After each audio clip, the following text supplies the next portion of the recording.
Hello, good afternoon. I think we're going to get started just because I don't know about you, but I'm super excited about this presentation today and hearing a little more from our guest speaker, Malkit Shoshan. First of all, if you haven't had a chance to look through the lobby of the GSD at this amazing exhibit that Malkit helped produce with Dan Borelli and the staff here, I want to encourage you to really take some time to absorb the kind of the visuals and kind of the content of what is reflected in the exhibition outside. And maybe we'll hear a little more about that from Malkit today. But I just, first of all, want to introduce Malkit to some of you. I'm assuming several of the people in the audience know her already, but many of you do not. And I think it's good to have a bit of a deeper understanding of the really important work that Malkit has undertaken over the last several years. She is the founder of an Amsterdam-based architectural think tank called FAST, Foundation for Achieving Seamless Territory. The concept of seamless territory, I think, emerges from her deep engagement with and preoccupation with the situation of Israel and Palestine. I guess we'll hear more about the notion of the seamless territory, but I think it's a powerful idea in the contemporary era when we think about boundaries and borders and keeping people out and separating nations, peoples, neighborhoods, territories, to think a little more through the lens of the concept of seamless. And maybe we'll hear more about your practice with that. With respect to that, where that idea comes from. Malkit is also the author of an award-winning book called The Atlas of Conflict, focusing on Israel-Palestine, and that's actually how I first heard about Malkit, because Rosetta Elkin, she and Malkit go way back, said, "Oh, have you seen the Atlas of Conflict?" which I have up in my office, and it's an amazing piece of work. Pardon? That's your copy? Okay, well, you know where it is. It's in my office. On my shelf, on my work on Jerusalem, Israel, the Middle East, and conflict cities. Malkit is also the co-author of the book Village, One Land, Two Systems, and Platform Paradise, and co-editor of a special issue of the journal Footprint called Spaces of Conflict. And that's really what drew Malkit to us here at the GSD. We are fortunate to have Malkit in the region. She's living in New York. She's still practicing, but came last year, taught classes in the Risk and Resilience track in the Master of Design Engineering, Master of Design Studies program. I personally have learned a lot from her because I also am interested in conflict, maybe not the same kind of intractable political conflict that's represented in the the troubled relationships between Israel and Palestine, but more generally speaking, political and economic conflicts around the world. And she's also taught classes for us, one last spring on Spaces of Solidarity, kind of project, or last fall. And she will be teaching for us again in the spring, and I can't even remember the title of the class, but I highly recommend people sign up because you're gonna get a chance to see a woman who thinks deeply with great political commitment about some of the most pressing struggles and conflicts that people are facing in the contemporary era. I'm not going to say too much more about her work except to underscore one last thing. When I already knew Malkit, I had an opportunity to go to the Venice Biennale last year and walked into her exhibition called Blue. It was about North African refugees and peacekeeper camps in kind of the context of conflict, migration, and struggles over borders in sub-Saharan Africa or in Africa. And it blew my mind. It was an amazing exhibition. I think it was the best exhibition at the Biennale. And I understand that Malkit is going to be speaking about that a little more on Friday in Pierre Bélanger's class. So anybody who wants a little more of her wisdom can come to the class on Friday. But right now, I'm going to turn it over to Malkit for her presentation today. Thanks.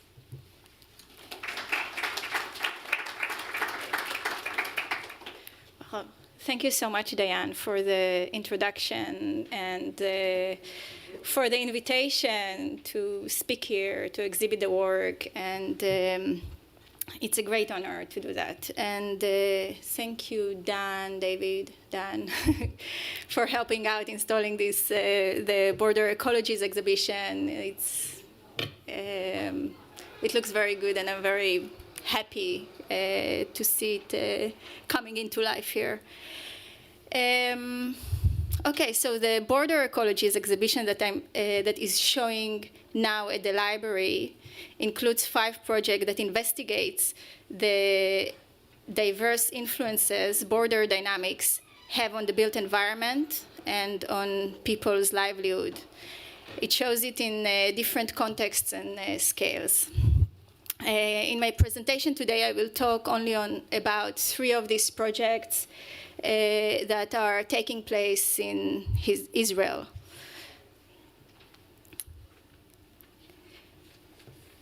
I was 2 years old when the Egyptian president Anwar Sadat gave his speech at the Israeli parliament in Jerusalem. It was the start of the first peace treaty Israel ever signed with an Arab country. I remember it to be the main topic of the conversation in our house. Everyone talked about the southern border of the country, wondering if the peace is real or not, or if Israel should withdraw from the entire territory or only from part of it. The conversation continued for several years after, and during that time it felt as if Begin, Sadat, and Jimmy Carter were almost these 3 imaginary members of our family. During the 1967 war, Israel conquered the Sinai Peninsula from Egypt, and right after the war, it starts settling it. After its occupation, various groups of Israelis inhabited the Sinai Desert in different ways, carrying different ideas. For example, young nationalist architects designed their dream city and called it Yamit. For them, Yamit was another manifestation of the country ethos, making the desert bloom. At its peak, Yamit had 2,500 residents. Another group of settlers was young Israelis who called themselves beatniks. Exhausted from the ongoing wars, they spontaneously settled and expanded the Bedouin camps along the shorelines of the Red Sea. For this youth, moving to the desert was an act of escapism. Next to the ongoing nationalist project and the beatnik movement, the desert got also militarized. The IDF strengthened its hold, building bases and airfields, next to another growing presence of international peacekeeping observers. In 1982, after the peace deal with Egypt came into action, Israel withdrew from Sinai. All this community, except of the peacekeepers, had to be pulled back into Israel.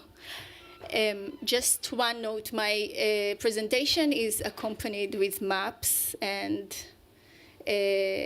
for the ones of you who are not aware of the borders of Israel, the dark blue is the green line, is the international recognized border of the country. The blue areas are areas that Israel occupied in different periods, the light blues. Okay. So back to the peace treaty. The peace treaty and the territorial retreat polarized the Israeli public opinion. The territorial nationalist movement became more prominent. It contributed to changing both the political and the physical landscape of the country, amplifying the need to settle and hold onto land.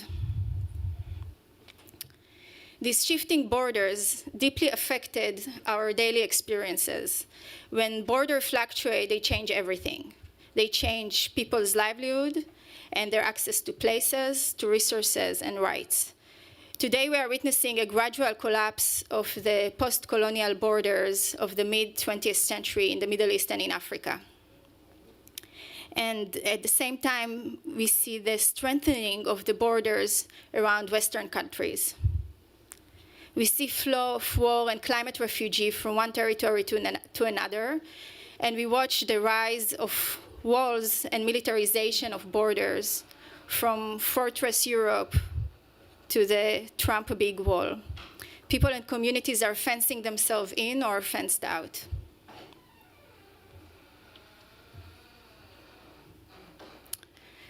Now, space is political, and so are architecture and planning.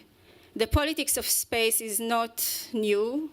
It was theorized at length, amongst other, by French and Italian intellectuals, from Lefebvre to Foucault and Agamben. But I was schooled in the reality of Israel, a country in a constant state of crisis, where the built environment is carefully designed to consolidate and shape national and ideological visions on the ground. In my book, Atlas of the Conflict, Israel-Palestine, that Diane just mentioned, the first chapter is dedicated to explore and illustrate the issue of borders. The State of Israel has no fixed borders or undisputed borders. From the moment of its establishment in 1948, its frontiers have been in a perpetual flux, annexing, separating, isolating, and dividing territories. Ceasefire lines, international demarcation, withdrawal zones, and security barriers have all left their marks on the land. The absence of official borders or the presence of so many unofficial ones has generated a unique spatial condition whereby the state is compelled to keep inventing new ways to guard its territory. As a result, borders are internationalized, small as well as large area of lands are either fenced in or fenced out, included or excluded, together with people access to resources and rights. Each border fluctuation influences the built environment and people's livelihood. We see in the distribution, for instance, of dots here on the map. The blue dots represent Israeli localities, and the brown ones represent Palestinian localities. And you see that this is these are the settlements in Sinai Peninsula, this triangle. And you see that there is a perpetual expansion, evacuation, and concentration of localities over a relatively very short time. Over the past century, if you look at this Israeli landscape, over the past century, two major processes, construction and destruction, have been happening at the same time. Over 500 Palestinian villages have been destroyed, and thousands of new localities have been built. The process of construction and destruction was influenced by three major factors. First is the continuation of the Zionist project that meant creating facts on the ground and using settlements and population groups to define Israeli dominance over the landscape. The second factor had to do with political events, such as war, treaties, and changes in government, which have shifted borders, leading to displacement, destruction, construction, and again, evacuation. The third factor had to do with ideological shifts. The move of the country from socialism to capitalism resulted in change of settlements' shape, typology, and density. For example, the communal localities of the 1950s transformed into state-sponsored gated communities in the 1980s and to individual settlements in the 1990s. These strong links between borders, distribution, and type of settlement is explored in the settlement typology of the book, of the Atlas. Settlement typologies have played an important role in shaping the landscape and life for Palestinians and Israelis. In this chapter, what I try to do is to bring forward an overview of the most prevalent typology of both groups from the 19th century onward, using maps, diagrams, photographs, and statistics. I would like to mention a few of them. For example, I just talked about it, but this is an important part of the Israeli landscape. In the period before and after the establishment of Israel, more than 500 Palestinian villages were demolished. Most of them were bulldozed to the ground, and new towns were built on top of them. Very little trace of them remained. However, some ruins are still visible, scattered across the Israeli landscape, fragments of walls, pavements, fruit trees, and cactus plants. And these are all almost like testaments of a former Palestinian presence in the land. At the same time, if you look at the Israeli landscape, a lot of different typologies have emerged to adapt themselves and adjust themselves to this state of crisis. Like, for instance, the first UN refugee camp emerged along the borders of Israel to provide shelter to the 1948 Palestinian refugees. Already then, the UN agency UNRWA have placed more than 700,000 Palestinians in camps. These camps are spread across the Gaza Strip, the West Bank, Syria, Lebanon, and Jordan. They were built gradually and slowly became permanent. The protracted, unresolved refugee crisis, the dense and limited grid of the camps, and the natural demographic growth of the residents, who currently number more than 4 million people, have created an extremely dense space. The basic cubic shelter that the UN provided have expanded into building with 4 to 7 floors, leaving minimal open space in between. On the other side, on the blue side, on the Israeli side of the map, another reality was forming. One of them is the Wall and Tower. During the Second World War, there was a high pressure on the Jewish settlement in Palestine to create a new reality on the ground and basically start a homeland.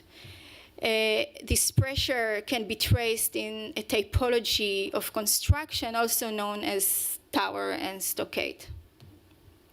It was built hastily, often overnight, to become a so-called fact on the ground. The wall and tower gave rise to 53 new settlements, generating a territorial continuation of the Jewish presence in the landscape. Over time, such settlements helped define the borders of the state while evolving into permanent typologies as well. Two other typologies that I would like to quickly mention are the community settlements and the unrecognized Palestinian villages. The 1980s saw peak in the construction of state-sponsored gated communities located mainly in areas dominated by Palestinian presence in the north of Israel and in the West Bank. Geographically, community settlements were situated on hilltops. The star settlements were part of the community settlement typology, and they aimed at changing the demographic balance of the hills running along the eastern part of the Israeli border or the green line with the West Bank. The scope of the so-called Seven-Star Master Plan was to move over 100,000 Jewish settlers into this area. The plan included the creation of new localities, a highway, industrial, and employment centers. The initiative was accompanied by a massive housing demolition campaign for the existing Palestinian cities in the same area. This is the last typology that I'm going to talk about. It's the unrecognized villages. It was not easy to access this typology and definitely not easy to map it. The unrecognized villages, there are more than 80 of them scattered throughout Israel. The majority of them are located in the Negev, in the south of Israel, and some of them are in the north. Internal Palestinian refugees who were not allowed to return to their pre-1948 homes often populated these villages. Sometimes the villages have existed since before the establishment of Israel, but have never been legally recognized. The status of non-recognition means living without access to state services, such as water, electricity, phone lines, roads, or schools. These villages do not appear on the state maps or in any other formal document. The residents have no legal address, and it means that they cannot connect to the water or electricity grid or register their kids to schools, and they cannot vote. So if you don't have an address in a modern state, you need to face this incredible bureaucracy and fight daily the bureaucracy of the state. When I started this research, I lived in Haifa, and I found out that there is a small NGO very close to my home. The NGO supported the residents of the unrecognized villages. I scheduled an appointment and went there and asked if they can help me to draw a map of these villages. They agreed, and in the process, I met Muhammad Abul Hija. Muhammad was the founder of that NGO. His story and the history of his village were fascinating, and the conversation with him became the departure point of a new project that is documented in the book Village.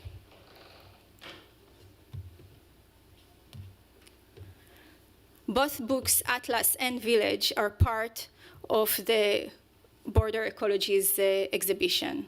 The books are complementary to one another. While the Atlas documents and maps the territorial emergence of Israel and the disappearance of Palestine, on a national scale, Village traced the same processes in a scale of one place, one village.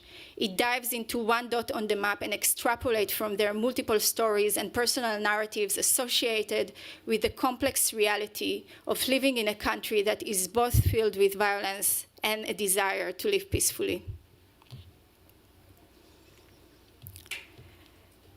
The book Village also documents the encounter between two communities, a village of forcibly displaced community and a group of artists, designers, and architects.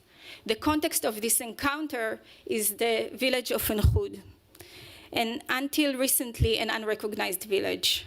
It lies in a viewing distance of the inhabitants' former village, which is by now Israeli artist community named Enkhud. Enkhud was founded by the Dada artist Marcel Yanko. Village also attempt to bring forward the role art and architecture had in the creation of Israel.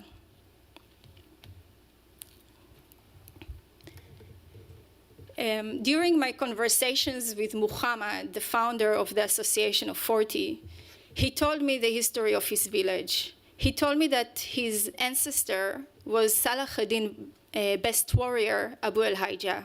Abu el-Hija helped Salah ad-Din to defeat the Crusaders, and in return, Salah ad-Din gave him lands in Palestine. One of these pieces of land was Enkhud.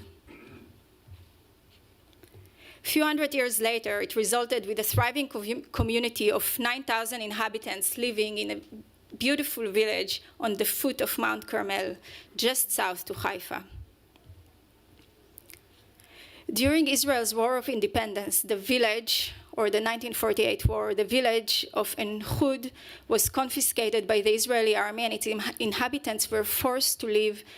They were forced to leave. Most of the villagers ended up in refugee camps in the West Bank and in Jordan. However, Muhammad's grandfather, Abu Khilmi, with his wives, daughters, and sons, decided to stay nearby the village. They hide in a prehistoric cave in the mountain, and they hope to go back to the village at the end of the war. But they were never allowed. The village was confiscated by the Israeli army. It was fenced and guarded, and they were considered as trespassers. They had no choice but to slowly rebuild their house elsewhere. Muhammad's grandfather began to build the new Enkhud only 1 kilometer away and in a viewing distance of his former home. So this is the old Enchud, the old village, and that's the new village. This image was taken about 5 years ago.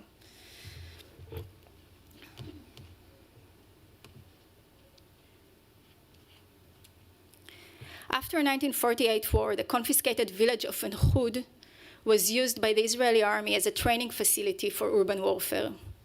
In the early 1950s, Marcel Janko, an avant-garde Dada artist and an architect, discovered Enchud. Janko was one of the initiators of the Dada movement and of Cabaret Voltaire in Zurich. He came originally from Romania, and he moved from Budapest to Zurich during the First World War. He dreaded history and the old world. He was eager to reinvent himself and the arts. During the Second World War, he fled a Nazi pogrom and arrived to Palestine, forced to start a new life. Later on, after the state was established, he was hired by the new government planning authority together with Ariel Sharon. Sharon, not the prime minister or the general, but Sharon, the architect, was trained at the Bauhaus school under the direction of Gropius. The two modernist figures used architecture and art tools to create a new reality on the ground and a new country. While Sharon was conceiving cities to be topped down, Janko was appointed to draw plans for the future national parks. One was building up the country and the other was narrating the unbuilt.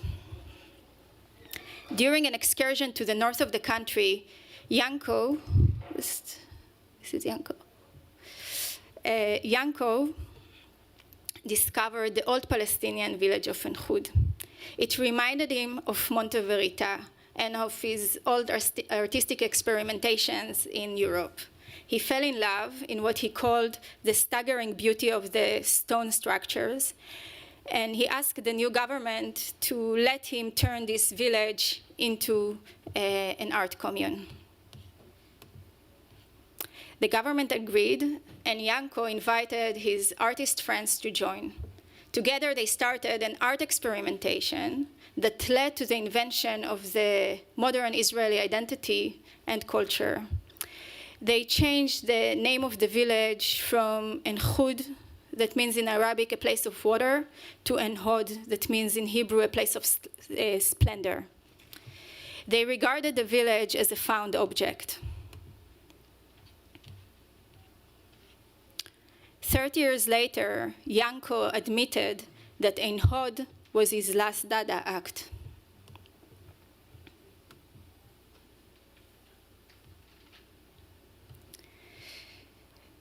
Hassan Hussein was a family member of Muhammad, and he also had a house in Enchud. His home was also caught up in the revival of the European avant-garde in Israel. Gertrude Kraus was an old friend of Janko, and she joined him in Enhod. She took Hassan Hussein's house while he ended up in a refugee camp in Jordan. Gertrude tried to immerse herself in the overpowering Palestinian scenery, the walls, the garden, the smells, and the vernacular remains. When Gertrude joined Janko, she was already a famous modern dancer and choreographer. Before fleeing to Palestine, she was the assistant of Rudolf von Laban. Rudolf was the prominent figure in Monte Verita and the founder of modern dance. In Israel, she followed von Laban's steps and invented the Israeli modern dance. And in 1968, she received the first Israel Prize for dance. Although Gertrude dance was about trying to find a new world, she couldn't leave behind her feeling of foreignness. Her desire for belonging was present already in her early work and performances in Europe. One of her first solo dances was called The Strange Guest. She envisioned a diabolic nomad, a mysterious musician played by herself. And the adage of the dance was, "No one asked me to come, but here I am." She tried to perform this dance in Israel, but it was received as a strange gesture. And Gertrude desperately tried the entire time to detach herself from the burden of her unbearable past and from the wars of Europe. In Palestine, she tried to create new, lighter dance inspired by Rudolph. She tried to merge herself with the new climate and let it form her. Inside of Hassan's house, the detachment from history was also apparent. Then the war had left the house deserted and damaged, with an incomplete ceiling and holes in the walls. Concrete blocks were used to patch the missing parts. Gertrude painted Hassan's house white and drew her art on it. The stone arches now appeared separate and detached from the structure. The thin layer of plaster and white paint made the interior function as a white cube. It covered Hassan's labor and allowed the wall to absorb new narratives. The Arab house turned into an eclectic wonder, a collection of objects, ideas, and lifestyle. Its original identity was overwritten.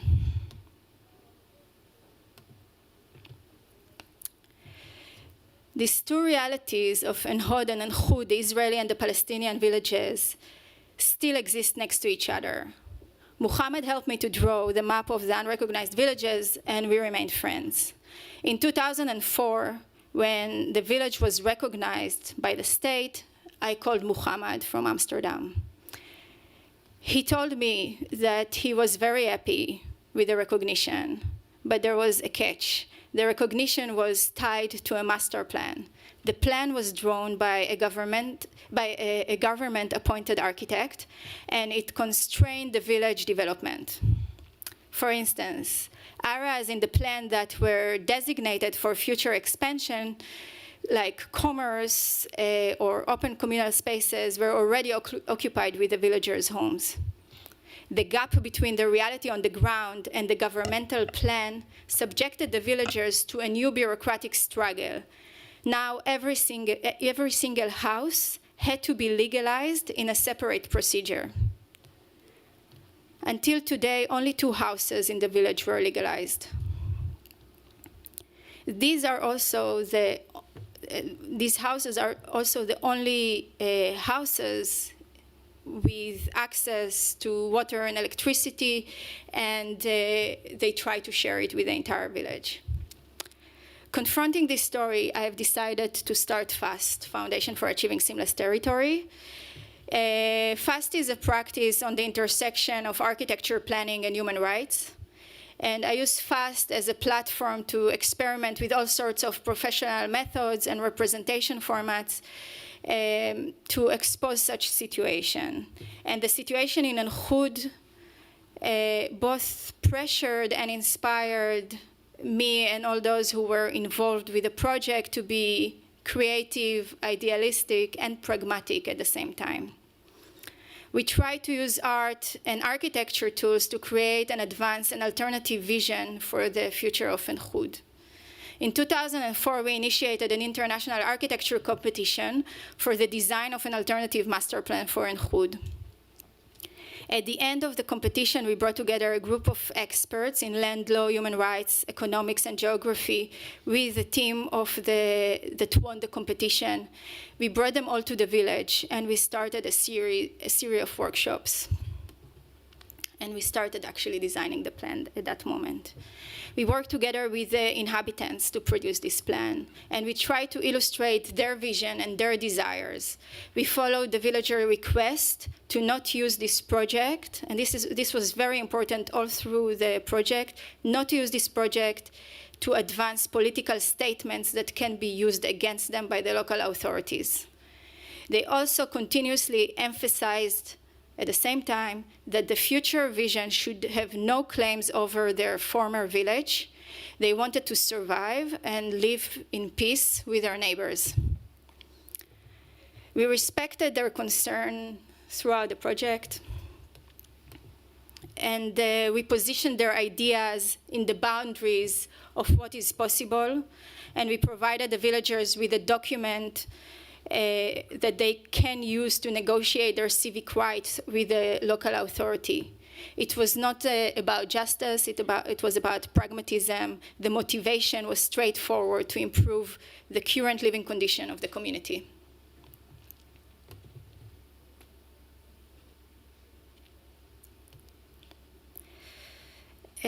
After producing the plan, we realized that this is not enough because it's a very abstract document, and for someone who cannot read architectural plan or master plans, it becomes very difficult and boring looking document to read. It's not attractive to advocate with it.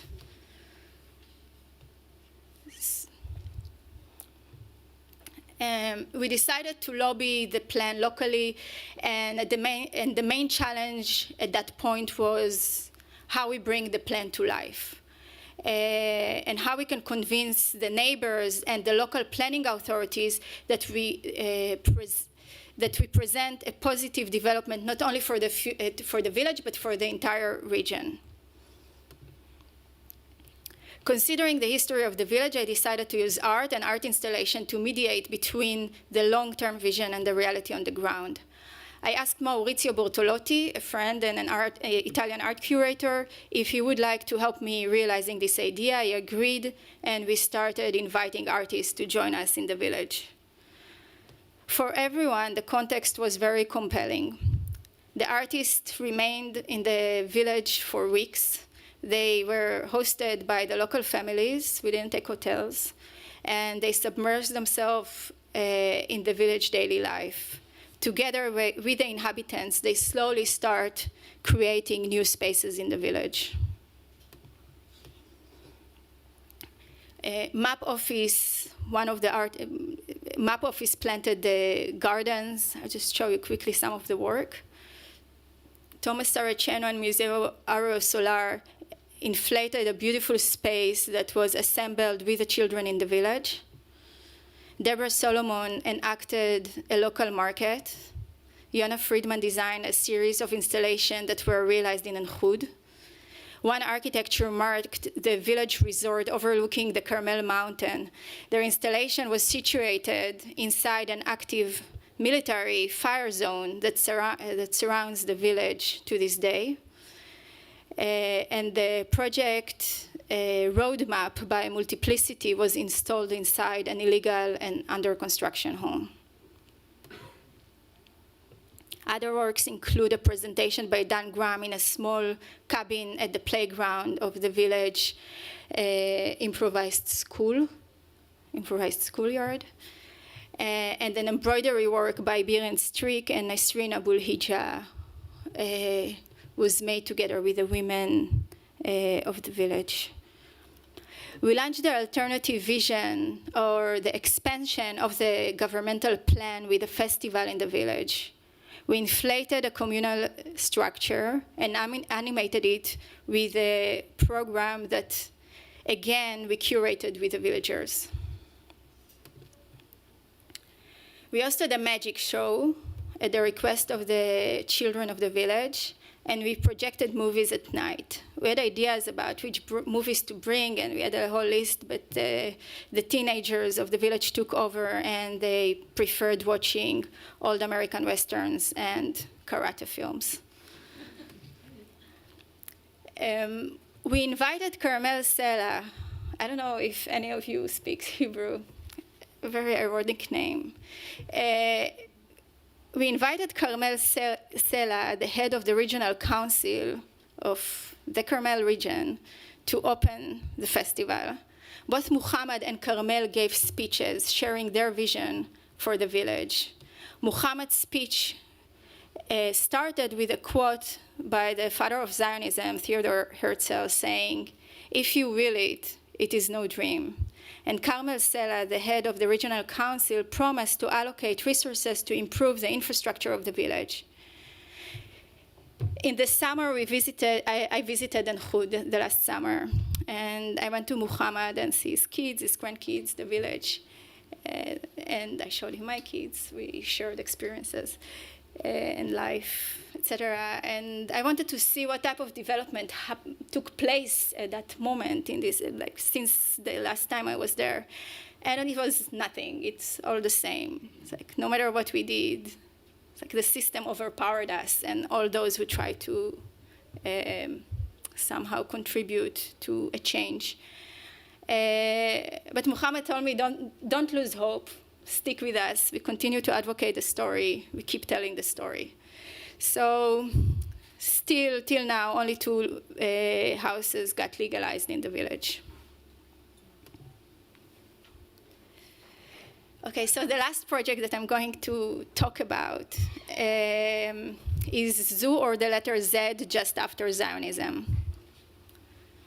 When Atlas of the Conflict came out, it generated a wide press coverage. And I got an invitation to exhibit the book in a gallery, in an architecture gallery in Maastricht. It was a very generous invitation. But the last thing that I felt doing was to blow up the maps and put it on the wall, especially after spending about 10 years making maps. It was, I needed a break. So I took the commission in one condition, that I will use the book as a departure point for a new project. And it was fine, I could do that. So I flipped through the book, through the atlas, back and forth, and I stopped at the last page of the lexicon. It included 2 seemingly unrelated terms, Zionism and ZU. While the term Zionism provided a brief description of the Zionist movement and its strive to establish a homeland for the Jewish people, the term ZU featured a news item and a postcard describing how a zookeeper in Gaza painted 2 white donkeys with black stripe and displayed them in his zoo as zebras.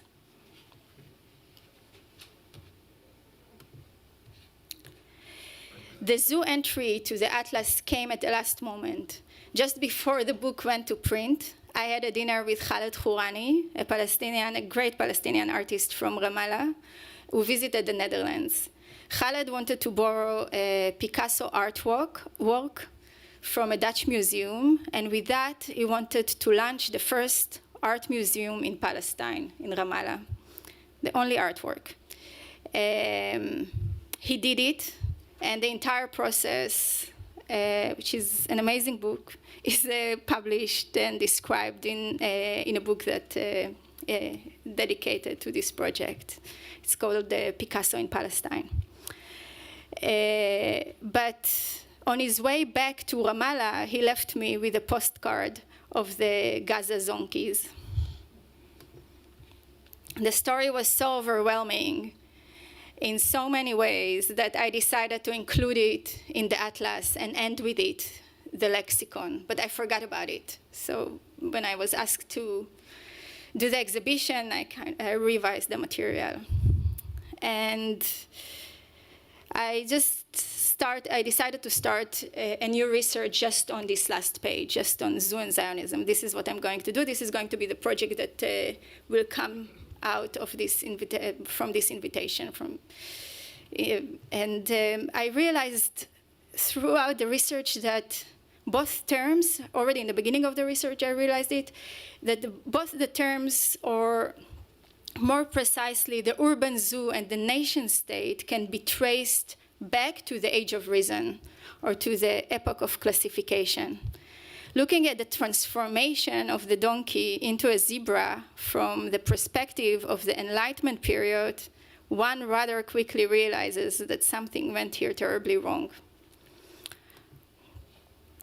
I spent almost 1 year researching the Gaza Strip in the light of these 2 terms, and speculating about classification going wrong. At a certain point, we were 3 women working on this show, and it's the only thing that we did. I just gave birth, so I had a baby next to me, and we were like this community. And we started producing illustration that experimented with the notion of domestication of wild species and domesticity in general. We looked at craft associated with the domestic space. We began representing our images and diagram using embroideries, and we modeled spaces using macrame. We drew imaginary animals inspired by painting from the Enlightenment era, while replacing the background with elements borrowed from news items on the Gaza Strip. The F-16, the flotilla, the tunnels, and the walls replaced the church towers and the farmland that was typically found in old classification drawings. To produce the final set of embroidery, we collaborated with a small NGO, also of women, that adopted a group of women in the Victoria Falls in Zimbabwe. And they embroidered our last drawings. And they sent us this email with this letter with 3 clauses saying that the women who embroidered our drawings were sitting under a tree guarding their crops from baboons.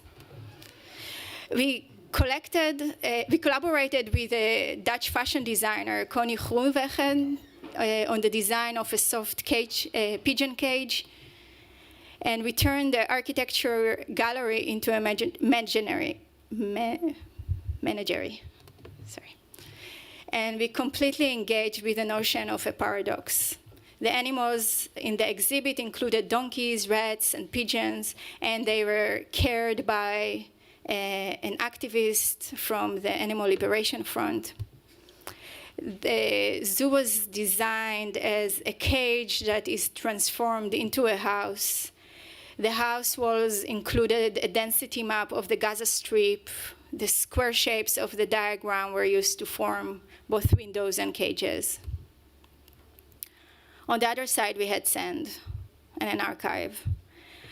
The architecture gallery was situated on the border with Belgium, where people have larger houses, or at least bigger than the houses that the Dutch has. And they love having donkeys as pets. In the weekends, our Belgian neighbors came with their donkeys to the architecture gallery and proudly displayed them at zoo.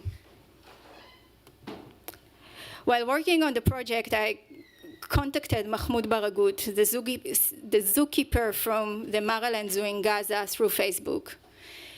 When we talked for the first time, he was no longer in Gaza. He received a special visa and a scholarship to study engineering in Germany. So I found him in Germany, studying engineering. I invited him to join the opening of the exhibition in the south of the country, in Maastricht. And we spent a couple of days together. We drove north to Amsterdam, and we visited the zebras in Artis, one of the oldest urban zoos in Europe. And Mahmoud told me that it was the first time that he saw an actual zebra. So this last project enabled me to discuss the existence and life in Gaza from an unexpected perspective.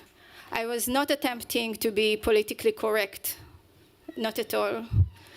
It was an advocacy project that aimed at using design to make people feel uncomfortable. Zoo was reviewed by the media, both in the culture section and in the news. It attracted many visitors who came to see zoo, and they stumbled upon Gaza. At the border Ecologies version of zoo, there is only one map of the Gaza Strip and the catalog of the exhibition with the essay of Sarah Roy, who is here with us, that helped me get an understanding of all the complex data and information and the situation, this harsh reality in the Gaza Strip. So I recommend, if you want to understand better what is happening there, not that you can really understand, but to read about it, then I warmly recommend to read Sarah's work. So the diagram and the exhibition depicts the Israeli-imposed siege on the Strip. Gaza area measures to 141 square miles. Is the home of 1.9 million people. 1.3 of them are refugees from the 1948 war.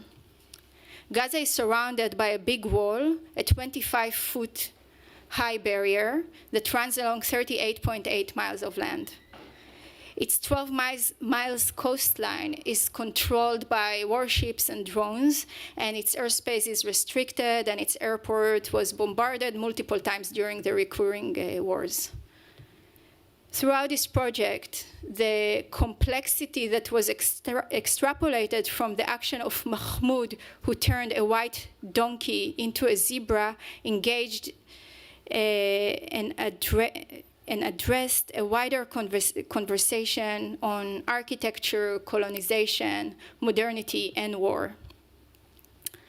In Zoo, I tried to bring together small and big narratives and ideas about space and the places that we create and inhabit. And I also try to do it in the other projects that are exhibited here in Village, Atlas, Blue, Hotel Afkazia.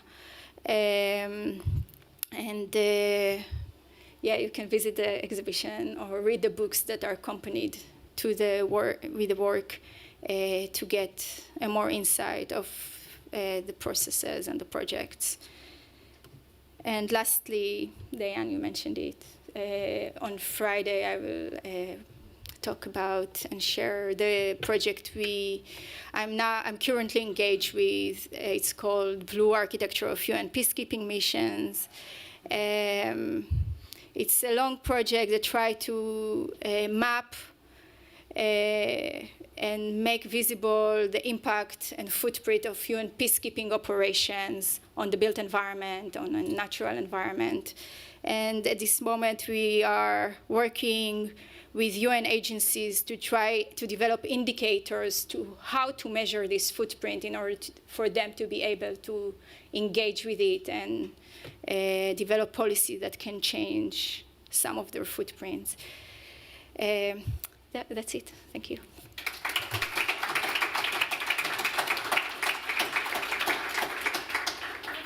I think we should open it up for questions. I think we can be here till 1:30 or so. Do you want to stay up front? You, Adam, please.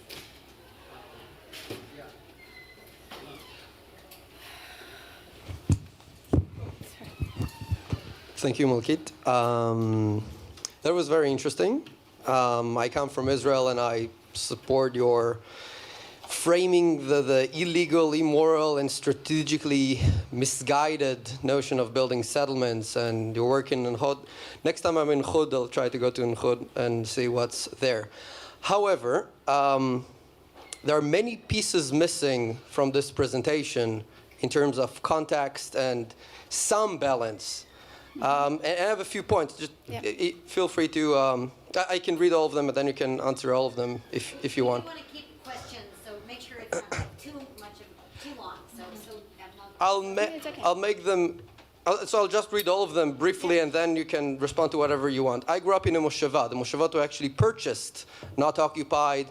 Most of the land was purchased from the Arabs, and there was even a plan to purchase all the land. So not everything was just military. The wars, 48 and 67, were defensive wars against wars of annihilation. This is how Israel came to the Armistice Lines of 49. This is how we ended up with the West Bank, the Golan Heights, and the Sinai Peninsula. Might be worth mentioning, including the fact that Gush Etzion, which was Jewish, was massacred and expelled, never let back. There was a continuous Jewish presence in Hebron for millennia that was then kicked out and never allowed to return. No word about the Jewish refugees, not from post-Holocaust Europe, not from Muslim countries, all the way from Morocco to Iran, that now constitute half the Jewish population in Israel, and the Ma'abarot, the Jewish refugees camps in Israel. And that can be an interesting kind of parallel of population swap and how that ended up being. The Bedouin community and the unrecognized villages. It's interesting, just for clarity, to say that there were plans, about 7 planned cities for the Bedouin diaspora were planned, and again, even mentioning that they tried to reconcile the problem of these unplanned, unrecognized villages. I have very few short points, like the fences. Building fences is because of the Second Intifada, that if it happened in the US, it would be 55,000 casualties and 1 million wounded. Yep. This is when Israel built fences. The scale is just 9 miles. Excuse me, Yeah. I want to give Malkit a chance to answer you, but I feel like I need to say one thing. Yes. And that is, and it will be a question that I'll ask you later, maybe after you respond a little bit. I guess I just want to underscore, maybe I didn't do a good enough job in introducing Malkit and her presentation today. But this is a design school, and Malkit is presenting her work that deals with mapping, space, politics, art, architecture, which kind of is also threading through all the presentations he's giving, which is not to say that this isn't an inherently political project, which it obviously is. So I just want to make sure that, and I'm going to give you back the microphone now, that the question is allows us in this audience to basically talk about the role of those disciplines in dealing with and addressing with issues of conflict in general. It's not a positioning about a side. Obviously, Malkit has her position, as do all artists, architects, etc. So I just want to make sure that this doesn't become a rehearsing of the kind of history of the struggle and the conflict between Israel and Palestine, because we don't have enough time for that, and there'll be other sets of questions. So, yeah. Just to answer that, Malkit offhandedly conducted an indictment against Israel and Zionism. I'm saying that if you want to learn about this conflict in context, at least give the appearance of a balanced wave about the Jewish refugees, about the Moshavot, about efforts by Israel to reconcile the unrecognized Bedouin towns, and so on. There isn't even an appearance of balance. I would like to answer. So first of all, thank you very much for these comments, and I think they are valid. These projects are projects that it's a narrative and it's a process that I brought together. Obviously, reality is very complex, and you have multiple narratives, and some of the narratives I could include, some not. I wanted to address the issues of the unrecognized, let's talk about the unrecognized Palestinian villages. The unrecognized Palestinian villages are not a Bedouin diaspora. I don't know where this Bedouin diaspora comes from, but it's a situation that these are inhabitants that were living on that land the entire time. They were removed several times by different regimes, by force. The only seven Arab cities that were ever designed and built in Israel are the seven cities for the Bedouin villagers, which are like a concentration cities. It's like, let's make sure they don't spread over the land and concentrate them in 7 cities such that we can control their sprawl. Even though that it's not a sprawl, but it's their livelihood. So to control their livelihood, the Israel government initiated, and Ministry of Interior Affairs initiated this master plan of the Negev, and I have a process. Actually, I have a documentation of the entire process, including maps from the Israeli administration. So that's my way of bringing out the narrative, and you have your way, and there are multiple ways, and this is it's a complex reality, and all the narratives are valid. I'm not here to say what you are saying. I agree with what you are saying, because many of the things that you said happened, but this is the narrative of this project and the focus of this project. All I ask is to try to show the complexity and not just one side of the complexity. Okay. Yeah. Thank you. You may have tried. I think you did a great job introducing Malkit, and I appreciate the amount of work you put into this, but we are in an academic institution, not just a design school, and there is a level of completeness and context that should be part of a presentation like this, which I have to agree with these questions is lacking from this completely. And I'm just curious to know what you mean by seamless territory, right? Because there have been times that the UN and the Israeli government both have tried to at least achieve a seamless Jewish or seamless Palestinian territory, and in the actual Declaration of Independence of Israel, they welcome their Arab neighbors, and also, I don't think you've spoken about the 1.3 million Israeli Arab citizens of Israel. So what do you mean by seamless territory? I need an entire week. When you compress a presentation to 40 minutes, there is this amount of material that you can cover. Seamless territory. It's a very let's say simple story. It wasn't. After I talked with Muhammad and we decided to start fast, the Israeli government put on a website called Sim Zone, and the purpose of this website was to advocate the need of the separation wall. So they explained with data why they need the wall to be on this height and in this distance from the next houses. There's like these tiny sections of buildings and walls and snipers but it didn't make sense to us because it's not about connecting people, it's about separating and using space, to divide rather than to engage in reconciliation.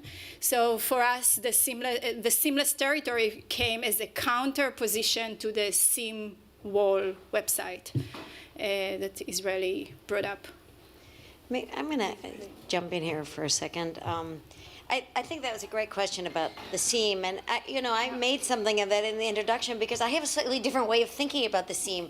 When I was involved in a project on Israel-Palestine, when I was at MIT, we did a global competition for ideas, and I remember several of them. Now I realize that either it was probably somebody on your team or somebody inspired by you, but I remember in our jury, which academics at MIT and from Israel and Palestine, global academics, etc., that, I have a couple comments about that, but that we were really drawn to the possibility of thinking about a seam because seam can be things stitched together, not separated. It was so much more powerful of an idea than border or wall, or whether you call it a separation wall or protection barrier, whatever. The language, it seemed like every language that was used was then kind of slightly abused, but then the concept of the seam held some promise.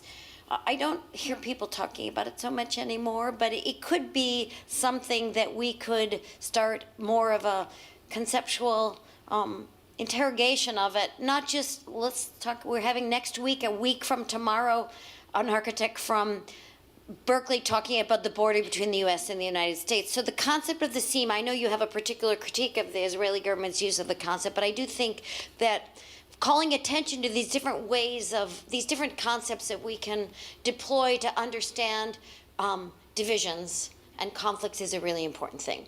The second thing I wanted to say after and I very much appreciate this idea. Of course, we're an academic institution. We happen to have a particular entry point into that here at the GSD, but of course we all are governed by the same kind of standards and ethics of kind of education and research. I guess I do want to say, as it will be no surprise, maybe I'm talking too much here, but I have yet to have been in a conversation about Israel and Palestine that didn't have the tenor of this conversation. So I think it comes with the territory. So my hope is that we can continue to kind of see what does Malkit's presentation reveal to us, whether it's about Israel and Palestine or about the profession of architecture, design, art, in addressing these intractable conflicts that continually produce these uncomfortable conversations. And I'm sure we have Sarah Roy here is probably in 50 million of these conversations all the time. People who work at, one of the things that I learned in that project at MIT was it was just always going to be lack of consensus. So that's going to turn me into a question for you, Malkit, that hopefully will be helpful to students. And my interpretation, I'm coming up with kind of an interpretive understanding of the arc of your work through the three projects. Maybe the fourth would be the last one. I guess this interpretation is kind of just to get things started, but one could think about the atlas and then moving to the kind of master planning recuperation of the village. So you see where I'm heading.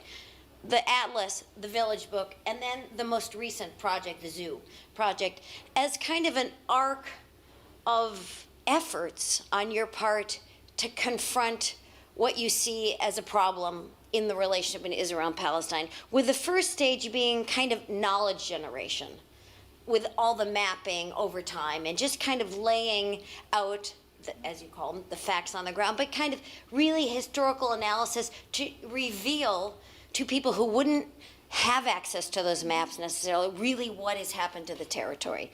The second project starts with some hope. It seems to me that something could be done on one particular site in that large geography that you've traced over time, involving the creation of a new master plan and then moving to kind of an art project pretty soon after realizing the master plan was not really doing anything, even your alternative counter-critical, shall we say, master plan. So you start moving into what you called this pragmatic advocacy, but not focused on the social justice issues. And then you end with a final project, which seems to me just pure critique, maybe even cynical critique. And I'm just wondering whether that represents the arc of your own kind of personal experience in these years that you've been working on projects related to Israel, Palestine, or whether I'm superimposing something, whether there's a temporality of that work that also exists over the real world situation in Israel, Palestine. So I guess I want to understand a little more the arc of how you've changed your work. I don't think I've changed my work. I think that it's a matter of constantly trying to learn and experiment and see, okay, so what are the tools that I have confronted with this reality? I am enrolled into long time ago, enrolled into an architecture school that doesn't give me the tools to deal with this reality. So I need to rethink them myself in a way and walk around and talk with social justice organization, grassroots organizations, trying to figure out what is happening in this ground, which I didn't know, or not to the extent of it. So yeah, it is about generating information, constantly flowing out, researching and bringing up all this research, making it accessible. And at the same time, it's a constant exploration. Okay, so this is the situation, what can I do? And you can you can take different voices. When you're confronted with such complexity, you can become very critical, and many of my colleagues are taking a very critical position, which I find many times very paralyzing, because once you say, okay, this is I'm going to advocate for justice. Okay, what is justice? Justice for whom? Justice by whom? And then when you go into measurable indicators and move to pragmatism, then you can actually do something or propose an alternative or show a way to engage with the environment in a different way than the institutional way. And you can give indicators to the institutions to work next to that let's say, a body of knowledge that you have created or ideas that you might have, etc. And you can start challenging institutions to change. And there is I don't see this project as, of course, there is a personal evolution in engaging with conflict and conflict areas, but I'm still hopeful, and I want to keep this attitude because I don't want to move into a position in which I cannot do anything anymore. Interesting. So you're constantly trying new ways to engage, innovating a new kind of methodologies and techniques to engage with the same set of problems, and that maybe comes because you you've already done one thing, so you don't want to do another mapping or et cetera. So I think that's a really interesting response.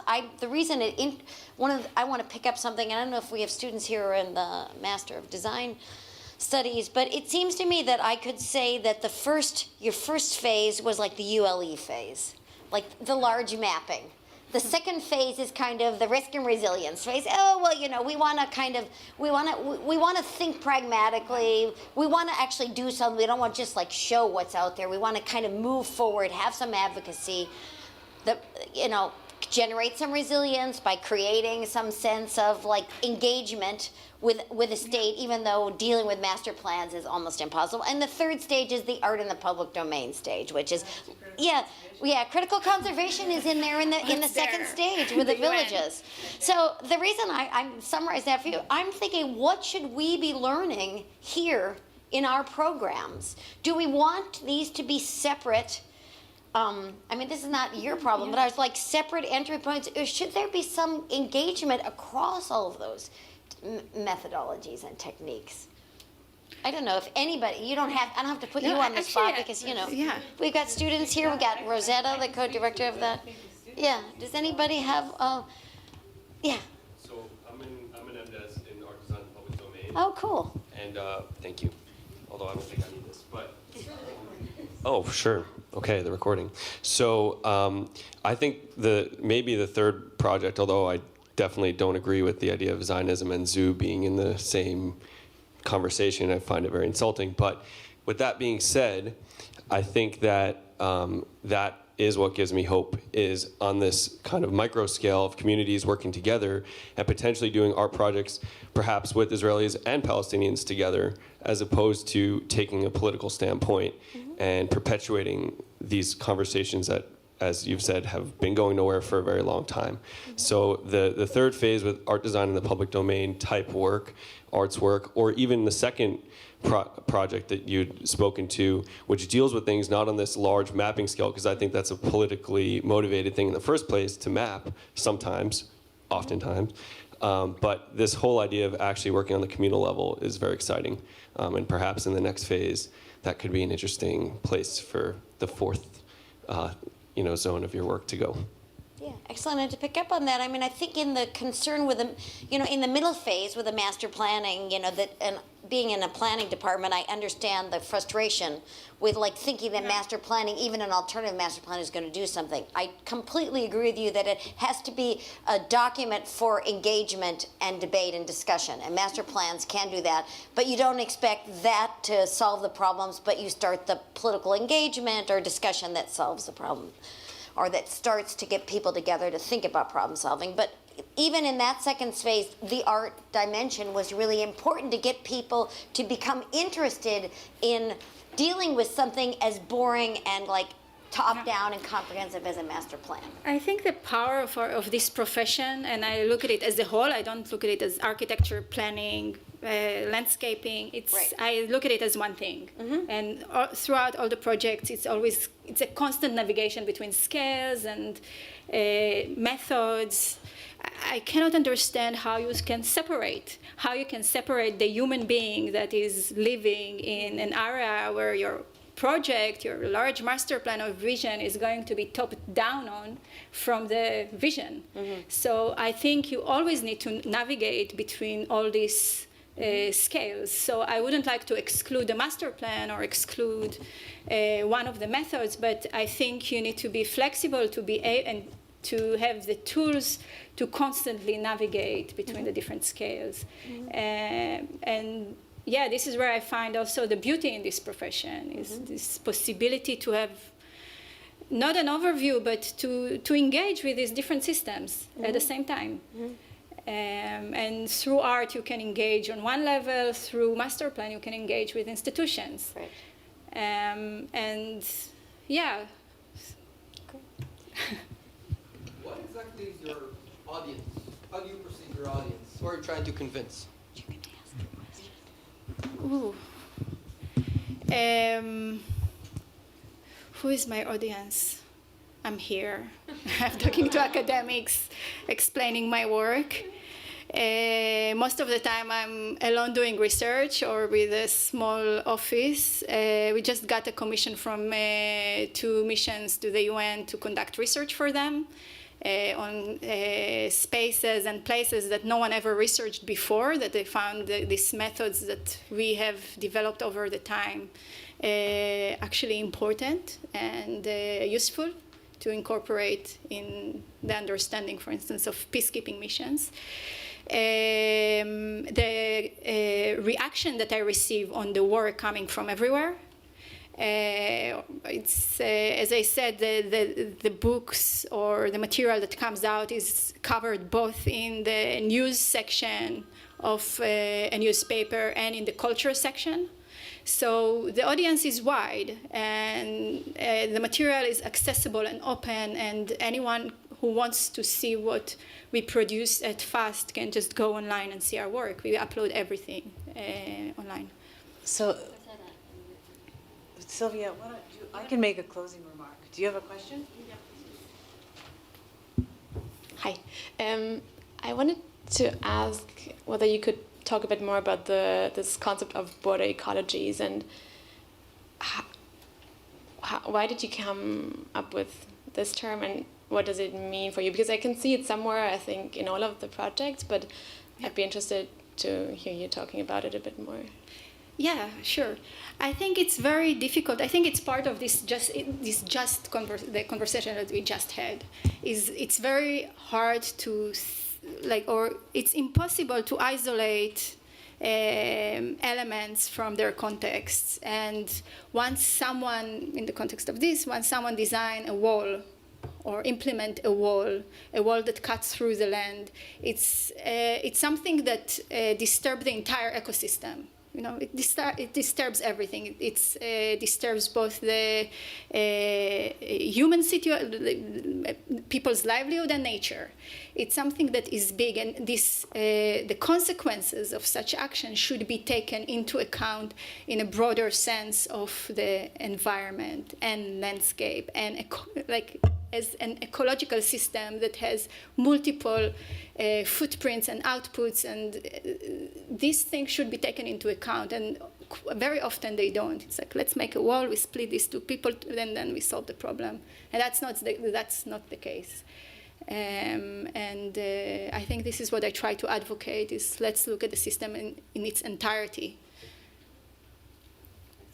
Well, I will try to make a closing remark based on both knowing Malkit very well, but also picking up on the tone in the room, which is, it's interesting that you ask about audience.